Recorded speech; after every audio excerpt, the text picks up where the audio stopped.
students, welcome back to my class. So today we were going to discuss about sectioning. So in the previous class we have discussed the histological techniques up to embedding. So sectioning എന്ന് പറഞ്ഞാൽ നമ്മുടെ ടിഷ്യൂസിനെ വളരെ uniformly thin sections ആയിട്ട് cut ചെയ്യുന്നതിനാണ് sectioning എന്ന് പറയുന്നത്. അത് രണ്ട് ടൈപ്പ് ഉണ്ട്. They are free hand sectioning and microtomy. So what you mean by free hand sectioning? Free hand sectioning എന്ന് പറഞ്ഞാൽ sectioning is done by free hand method. അത് നമ്മൾ ഡിവൈസ് യൂസ് ചെയ്യാതെ ഫ്രീ ഹാൻഡ് മെത്തേഡ് യൂസ് ചെയ്തിട്ട് section ചെയ്യുന്നതാണ് free hand sectioning എന്ന് പറയുന്നത്. But materials that are delicate to withstand the action of knife or blade must be properly supported with some materials before taking sections. പക്ഷെ അവിടെ നമുക്ക് ബ്ലേഡോ അല്ലെങ്കിൽ നൈഫിൻ്റെ ഒക്കെ അത്രയും അതിൻ്റെ ഒന്നും ആക്ഷൻസ് വിത്ത്സ്റ്റാൻഡ് ചെയ്യാൻ പറ്റാത്ത മെറ്റീരിയൽസ് ആണെങ്കിൽ, അത് ഡെലിക്കേറ്റ് മെറ്റീരിയൽസ് ആണെങ്കിൽ നമുക്കൊരു പ്രോപ്പർ സപ്പോർട്ട് കൊടുക്കണം മെറ്റീരിയൽസിന്. എന്നിട്ട് വേണം സെക്ഷൻസ് എടുക്കാൻ വേണ്ടിയിട്ട്. ആൻഡ് അതിൻ്റെ ലിമിറ്റേഷൻസ് ഒരുപാടുണ്ട് ഫ്രീ ഹാൻഡ് മെത്തേഡിന്. This include extremely small materials ആണ് നമുക്ക് അതിൻ്റെ സെക്ഷൻസ് ഫ്രീ ഹാൻഡ് മെത്തേഡ് വെച്ച് എടുക്കാൻ പറ്റില്ല. അതുപോലെ തന്നെ യൂണിഫോം തിക്നെസ് ആയിരിക്കില്ല. നമ്മൾ എടുക്കുന്ന സെക്ഷൻസിനെല്ലാം ഒരേ യൂണിഫോം ആയുള്ള തിക്നെസ് കിട്ടില്ല. അതുപോലെ തന്നെ sections of less than 10 microns cannot be cut. അപ്പോൾ ഇതിനൊക്കെ ലിമിറ്റേഷൻസ് ഒക്കെ ഓവർകം ചെയ്യുന്ന ഒരു മെത്തേഡാണ് മൈക്രോടോമി. സോ നമുക്ക് എന്താണ് മൈക്രോടോമി നോക്കാം. Microtomy is the cutting of thin sections of objects such as tissues or cells for microscopic or ultramicroscopic examination. നമ്മൾ മൈക്രോടോമി യൂസ് ചെയ്തിട്ട് ഇവിടെ തിൻ സെക്ഷൻസ്, ഒബ്ജക്ട്സിൻ്റെ തിൻ സെക്ഷൻസ് എടുക്കുന്നതിനെയാണ് എന്ത് പറയുന്നത്, മൈക്രോടോമി എന്ന് പറയുന്നത്. അവിടെ യൂസ് ചെയ്യുന്ന ഡിവൈസാണ് മൈക്രോടോം. മൈക്രോടോമിൻ്റെ ഫീച്ചേഴ്സാണ് എ ഫീഡ്ബാക്ക് മെക്കാനിസം ഉണ്ടായിരിക്കും to move the material or cutting knife forward over a specific and predetermined distance after every cutting stroke. നമുക്ക് മെറ്റീരിയൽ അല്ലെങ്കിൽ നൈഫ് മൂവ് ചെയ്യാനുള്ളൊരു ഫീഡ്ബാക്ക് മെക്കാനിസം ഉണ്ടായിരിക്കും. രണ്ടാമത്തെ ഒരു ബ്ലോക്ക് ഹോൾഡർ ഉണ്ടായിരിക്കും for holding the tissue block. ആ tissue cut ചെയ്യുന്ന section എടുക്കാനുള്ള ടിഷ്യൂ വെച്ചിട്ടുള്ള ബ്ലോക്ക്, ആ ബ്ലോക്കിനെ വെക്കാൻ വേണ്ടിയിട്ടൊരു ബ്ലോക്ക് ഹോൾഡർ ഉണ്ടായിരിക്കും. ഒരു സ്ട്രോങ് ആയുള്ള നൈഫ് ഹോൾഡർ ഉണ്ടായിരിക്കും. അത്രയാണ് അതിൻ്റെ കോമൺ ഫീച്ചേഴ്സ് എന്ന് പറയുന്നത്. സോ മൈക്രോടോംസ് നമുക്ക് ബ്രോഡ്ലി രണ്ടെണ്ണമായിട്ട് ക്ലാസിഫൈ ചെയ്യാം.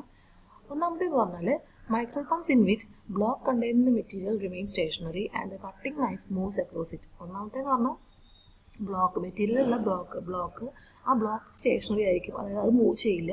പക്ഷെ നൈഫ് കട്ട് ചെയ്യാനുള്ള നൈഫ് അതിന് മൂവ് ചെയ്തുകൊണ്ടിരിക്കും. അങ്ങനത്തെ മൈക്രോടോംസ് ആണ് ബെഞ്ച് മൈക്രോടോം, അതുപോലെ തന്നെ ക്ലിനിക്കൽ മൈക്രോടോം ഒക്കെ. രണ്ടാമത്തെ കാറ്റഗറി എന്ന് പറഞ്ഞാൽ നൈഫ് റിമെയിൻ സ്റ്റേഷനറി. നൈഫ് അവിടെ സ്റ്റേഷനറി ആയിട്ട് നിൽക്കും, പക്ഷേ ബ്ലോക്ക് എന്ത് ചെയ്യും, അതിന് മുകളിൽ മൂവ് ചെയ്തുകൊണ്ടിരിക്കും. അപ്പോൾ സെഷൻസ് കിട്ടും. അങ്ങനെ വരുന്ന മൈക്രോടോംസ് ആണ് റോക്കിംഗ് മൈക്രോടോം, അതുപോലെ തന്നെ റോട്ടറി മൈക്രോടോം. അപ്പോൾ നമുക്കിവിടെ നോക്കാനുള്ളത് റോട്ടറി മൈക്രോടോം ആണ്. അതായത് നൈഫ് സ്റ്റേഷനറി, നൈഫ് മൂവ് ചെയ്യില്ല, പക്ഷേ ബ്ലോക്ക് മൂവ് ചെയ്യും. അങ്ങനത്തെ മൈക്രോടോംസ് ആയിട്ടുള്ള റോക്കിംഗ് ആൻഡ് റോട്ടറി മൈക്രോടോം. അതിൽ നമുക്ക് റോട്ടറി മൈക്രോടോം ആണ് നോക്കാനുള്ളത്. ഓക്കെ, സോ എന്താണ് റോട്ടറി മൈക്രോടോം നോക്കാം. Rotary microtom എന്ന് പറഞ്ഞാൽ it consists of a large wheel whose rotation causes the block holder to move up and down across the knife. ഒരു large wheel ഉണ്ടായിരിക്കും. അപ്പോൾ ആ ലാർജ് വീൽ മൂവ് ചെയ്യുന്ന സമയത്ത് ബ്ലോക്ക് ഹോൾഡർ എന്ത് ചെയ്യും, ബ്ലോക്ക് ഹോൾഡർ മൂവ് ചെയ്യും. Block holder up and down move ചെയ്യും. നൈഫിനെ ക്രോസ് അപ്പ് ആൻഡ് ഡൗൺ ആയിട്ട് ഈ ബ്ലോക്ക് ഹോൾഡർ മൂവ് ചെയ്യും. അപ്പോൾ നമുക്ക് തിൻ സെക്ഷൻസ് കിട്ടും. The material is mounted on a block holder which is fixed to a rotating object clamp for obtaining the object to any desired position. ഈ material എന്ന് പറയുന്ന mount ചെയ്തത് block ഹോൾഡറിലായിരിക്കും. അത് എന്ത് ചെയ്യുന്നു, it is fixed to rotating object ക്ലാമ്പിൽ fix ചെയ്തിട്ടുണ്ടായിരിക്കും. അതുപോലെ തന്നെ നമുക്ക് എന്ത് ചെയ്യാം, ഒബ്ജക്റ്റിനെ ഏത് ഡിസൈഡ് പൊസിഷനിലേക്കും അതിനെ ഓറിയൻറ്റ് ചെയ്യാൻ സാധിക്കും. അതുകൂടാതെ ഈ ഒബ്ജക്ട് ഹോൾഡർ വർക്ക് ചെയ്യുന്നത് ഒരു ഹൊറിസോണ്ടൽ ഫീഡ് മെക്കാനിസത്തിലാണ് ഒബ്ജക്ട് ഹോൾഡർ വർക്ക് ചെയ്യുന്നത്. ഓക്കെ, എല്ലാ ടൈപ്പ് റോട്ടറി മൈക്രോടോം ആയാലും ഒരു ബേസിക് പ്രിൻസിപ്പിളിലാണ് വർക്ക് ചെയ്യുന്നത്. ജനറലി കുറച്ച് മേജർ ഫീച്ചേഴ്സ് ഉണ്ട് ഈ മൈക്രോടോംസിന്, റോട്ടറി മൈക്രോടോംസിന്. എന്തൊക്കെയാണെന്ന് നോക്കാം. The microtome is operated by turning a drive wheel. ഒരു ഡ്രൈവ് വീൽ ഉണ്ടായിരിക്കും അതിന് ഓപ്പറേറ്റ് ചെയ്യാൻ വേണ്ടിയിട്ട്. അതുപോലെ തന്നെ അതിൽ നമ്മൾ ആദ്യം പറഞ്ഞ പോലെ തന്നെ കട്ടിംഗ് നൈഫ് സ്റ്റേഷനറി ആയിരിക്കും. മെറ്റീരിയൽ മൗണ്ടഡ് ബ്ലോക്ക് ഹോൾഡർ വെച്ചിട്ടുള്ള മെറ്റീരിയൽ മൗണ്ടഡ് ആയിട്ടുള്ള ബ്ലോക്ക് ഹോൾഡർ എന്ത് ചെയ്യും, അതിന് മുകളിൽ മൂവ് ചെയ്തുകൊണ്ടിരിക്കും. Block holder is fixed to rotating clamp so that it keeps on moving round and round. ഈ ബ്ലോക്ക് ഹോൾഡർ വെച്ചിട്ടുള്ളത് റൊട്ടേറ്റിംഗ് ക്ലാമ്പിലേക്കാണ്. അപ്പോൾ റൊട്ടേറ്റിംഗ് ക്ലാമ്പിലായതുകൊണ്ട് തന്നെ അത് എപ്പോഴും move ചെയ്തുകൊണ്ടേയിരിക്കും. There are specialized mechanical settings to produce sections of desired thickness. ഇപ്പോൾ നമുക്ക് decide തിക്നെസ്സിലുള്ള sections കിട്ടണമെങ്കിൽ അതിനനുസരിച്ചിട്ട് മെക്കാനിക്കൽ സെറ്റിങ്സ് ഒക്കെ അതിലുണ്ട്. ഡിസൈഡ് തിക്നെസ് കിട്ടാൻ വേണ്ടിയിട്ടുള്ളതാണ് ഒരു റൊട്ടേറ്റിംഗ് ഡിസ്ക് കാണുന്നുണ്ട്. ആ റൊട്ടേറ്റിംഗ് ഡിസ്കിന് നമ്മൾ അഡ്വാൻസ് വീൽ എന്ന് പറയും. ആ അഡ്വാൻസ് വീൽ നമുക്ക് അഡ്ജസ്റ്റ് ചെയ്ത് കഴിഞ്ഞാൽ നമുക്ക് ആവശ്യമുള്ള തിക്നെസ്സിൽ സെക്ഷൻസ് കട്ട് ചെയ്തെടുക്കാൻ പറ്റും. പിന്നെ cutting knife has uniformly sharp edge ആണ് ഉണ്ടായിരിക്കുക without needs for cutting good sections. നമുക്ക് ഇപ്പോഴും ആ നൈഫ് എന്ന് പറയുന്നത് എന്താണ്, ഷാർപ്പ് എഡ്ജുള്ള നൈഫ് ആയിരിക്കണം, അപ്പോഴാണ് യൂണിഫോംലി തിന്നായുള്ള സെക്ഷൻസ് കിട്ടുന്നുള്ളൂ.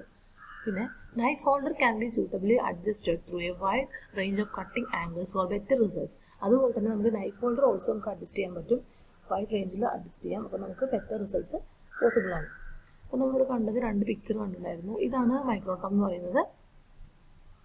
ഇതാണ് ഇവിടെ കണ്ടോ, റൊട്ടേറ്റിംഗ് വീൽ കാണുന്നുണ്ട്, ഇവിടെ നമുക്ക് റൊട്ടേറ്റ് ചെയ്യാൻ പറ്റും. ഇതാണ് മൈക്രോടോം. 2 ടൈപ്പ് റോട്ടറി മൈക്രോടോം കാണുന്നുണ്ട്, സ്പെൻസർ ടൈപ്പ് കാണുന്നുണ്ട്, അതുപോലെ തന്നെ എർമ ടൈപ്പ് റോട്ടറി മൈക്രോടോം കാണാം.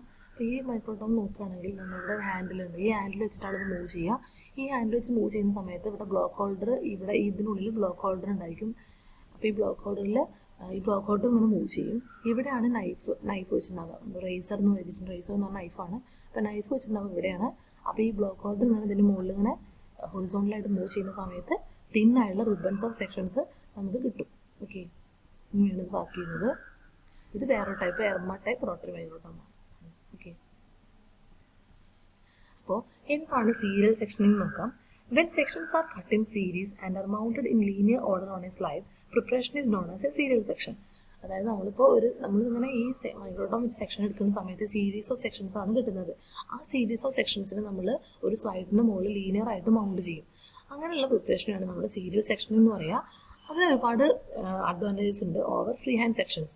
അതായത് it is possible to reconstruct the external or internal structure of the organ or tissue system or even a single cell from serial sections. Serial sections ആണെങ്കിൽ അത്രയും തിന്നായിരിക്കും, നമുക്ക് കറക്റ്റായിട്ട് ഒരു എക്സ്റ്റേണൽ അല്ലെങ്കിൽ internal structure ഏതൊരു ടിഷ്യൂവിൻ്റെ ഓർഗൻ്റെ ഒക്കെ ഒരു സിംഗിൾ സെൽ പോലും നമുക്ക് അതിന് സ്റ്റഡി ചെയ്യാൻ സാധിക്കും. അതുകൂടാതെ ഓർഗാൻസിൻ്റെ സീക്വൻസ് ഓഫ് ഡെവലപ്മെൻറ്റ് നമുക്കതിന് ഇല്ലുസ്ട്രേറ്റ് ചെയ്തെടുക്കാൻ സാധിക്കും. Okay, so next we can discuss about the paraffin method. എന്താണ് പാരഫിൻ മെത്തേഡ് എന്ന് നോക്കാം. The most convenient and widely used method in serial sectioning is paraffin method. അപ്പോൾ നമ്മൾ സീരിയൽ സെക്ഷനിങ്ങിൽ ഓരോതാണ് പറയുന്നത്, ഇവിടെ സെക്ഷനിങ്ങിൽ സ്റ്റെപ്സ് ആണ് പറയുന്നത്.